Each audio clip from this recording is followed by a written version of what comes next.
Magandang oras mga kart lover. Well, ito na ang panghuli na siguro na video natin tungkol kay Sampaguita Girl.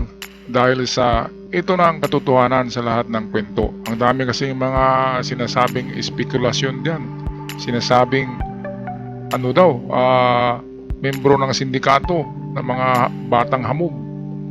Mayroon din nagsasabi na content creator na vlog lang daw yun. Yun pala, ito talaga ngayon.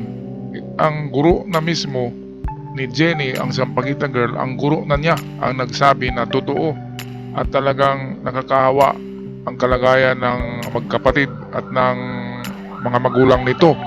Kaya napilitang magbenta ng mga sampagita sa daan para mabuhay sila. Meron talagang mga taong sobrang malas na ganyan na kailangan nating magbenta sa daan. At huwag natin kagadusgahan na mga sindikato o kung ano-ano, dapat malaman talaga natin ang katotohanan galing sa mga taong malapit sa mga o nakakilala sa mga batang ito. Well, narito ang ulat galing sa ating ka-vlogger. Atin panoorin. Kung napanood mo ang interview ng mga magulang ni Sampaguita Girl kahapon, paniguradong na-discover mo rin ang tunay na kalagayan ng buhay nila. Unang-una, hindi magiging scholar si Sampaguita Girl kung hindi ito matalino. Pangalawa, hindi 100% scholar itong si Sampaguita Girl. So ibig sabihin still, kailangan pa rin nilang magbayad ng pang-tuition para sa private school na pinag-aaralan ito. Pangatlo sa paninisi ng ilang mga Filipino sa mga magulang ni Sampaguita Girl ay ang tanong meron ba talagang pagkukulang rin ang magulang niya? Well, para sagutin yan ang madaling sagot dyan ay kung naranasan nyo dati ang buhay, meron tulad kay Sampaguita Girl, ikaw na mismo ang makakasagot niyan. Anyway, ang panghuling tanong ano naman ang mga next na mangyayari para dyan sa security guard at kina Sampaguita Girl? So isa-isahin natin Unahin muna natin itong kay Sampaguita Girl. Nabalitaan nyo naman siguro yung 20,000 piso na ibinigay ng DSWD sa pamilya ni Sampaguita Girl. Which is dahil nga broadcasted na ang ilan sa mga pagtulong na ibinigay kay Sampaguita Girl tulad rin sa pagtulong ni na Rosmar at ni Henrix. Paniguradong magiging domino effect yan para sa mga next pang posibleng tulong o regalong makuha ni Sampaguita Girl galing sa ilang pang mga kababayan natin. Ayan, so yan nga yung sinasabi sa Biblia na kung sinong tao ang ibabagsak ng kapwa-tao ay iaangat ng Diyos. May kabaligtaran tinadyakan bali ni small, mababa ang tingin sa kanya. Pero ayon sa Biblia, sino man sa ating mga kapatid na minamaltrato natin, na tinitingnan natin ng mababa, ay itataas ng Diyos.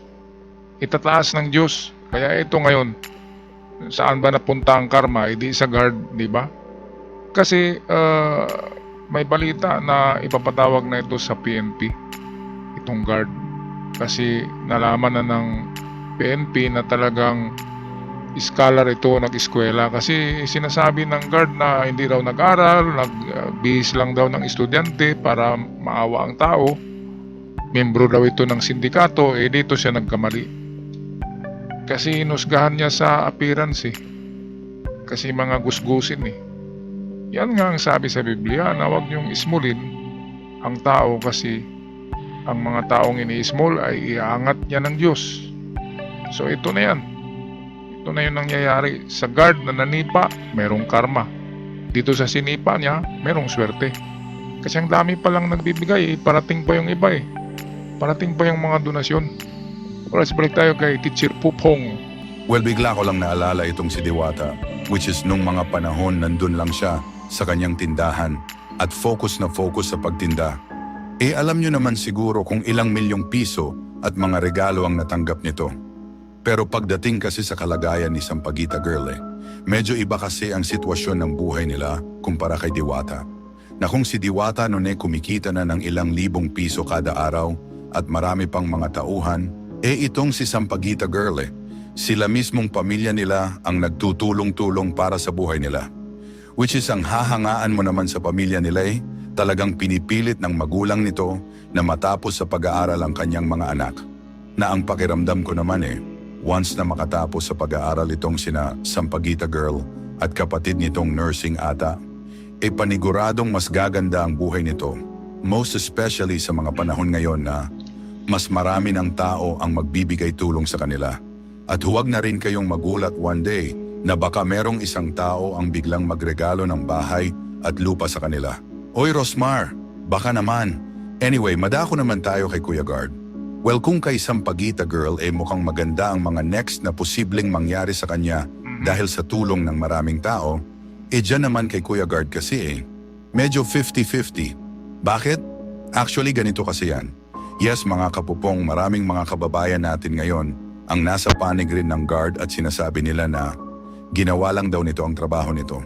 Pero yun nga lang dahil let's face the reality na talagang medyo hindi yata niya napigilan ang kanyang sarili sa pagsipa doon kay Sampaguita Girl. Ito ang dahilan yan. Kasi ito yung vlog natin kahapon na sinipa ng guardian kasi akala niya na membro ng mga sindikatong bata sa daan.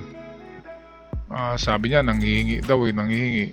Siyempre nagbebenta yan. Akala niya nanghihingi. Mautak yan matalinong bata pala yan scholar. Nagmi-maintain ng mga grado kaya matalino.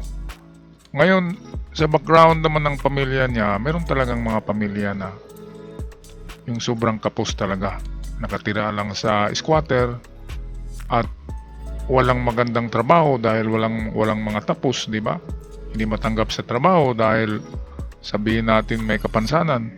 Merong ganyan talaga na hanggang sa pagkain lang ang kanilang kinikita at hindi na pwedeng makapag-aral pa kasi wala nga. Dito nahusgahan natin muntik na ako maniwala na membro nga ito ng mga sindikato. Muntik na rin ako maniwala na vlogger lang, na content yun. Hindi pala. Totoo pala talaga na nagbebenta siya ng Sampaguita. At totoo din palang sinipa talaga siya. Sabi pa ng guard sinipa daw niya dahil baliktad yung kwento ng guard Sabi ng guard, sinipa ko yon dahil sa hinambalos daw yung Sampaguita sa kanyang muka. Pero kung tingnan natin ang video, unang sinipa ng guard at saka lamang gumanti si Sampaguita paghambalos ng Sampaguita sa muka ng guard. Kaya doon pa lamang napahayag ng guard ay malalaman natin kung ano ang ugali ng guard. Siya ay liar, di ba? Kasi sinabi niya baliktad Una siyang nanipa, makita naman natin yan sa video. Bago ihampas sa kanyang muka yung Sampaguita. Dahil of course nasaktan yung bata and then napahiya siya. Napaiyak siya kaya nambalos niya sa mukha yung Sampaguita. Pero tapos na siyang sinipa noon. Kaya yung pagsipa, hindi yun tinuturo ng security agency na sipain yung mga tao. Hindi rin yan sinasabi ng SM Mall, ng management dyan na sipain yung mga tao dyan. Hindi yan sinabi. Kaya maling-mali ang security guard na ito. At sana maturudukan na yung mga kung ano-anong sinasabi kay Sampaguita Girl ay nagkakamali pala tayo. Siya ay totoong estudyante at totoong masipag. Okay, tapusin na natin ang video courtesy ni Teacher Pupong. Which is isang big no-no talaga dahil dapat maximum tolerance pa rin ang pinairal sa pangyayaring yan. Pero yun nga lang, sabihin man nating mukhang hindi na magrereklamo ang pamilya ni Sampaguita Girl dyan kay Kuya Guard na ayon sa kanila baka may pinagdadaanan rin sa buhay si Kuya Guard. Pero yun nga lang dahil ang PNP na mismo ang kumilos para pagpaliwanagin siya sa kanyang ginawa. Well, correct me if I'm wrong Sino ba ang posibleng magreklamo sa pangyayaring yan? Ang mismong PNP or other government agencies pa ang aaksyon kay Kuya Guard.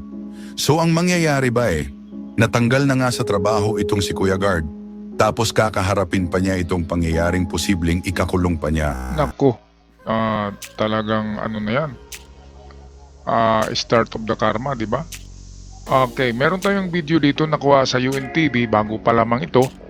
At sa balita ay ipapatawag ang security guard para pakinggan yung kanyang side kung alin sa dalawa ang totoo. Pero dito sa kay Jenny ay talagang kasama niyang teacher niya nang magpahayag doon sa mga pulis. Meron talagang teacher ito at isang estudyante ito.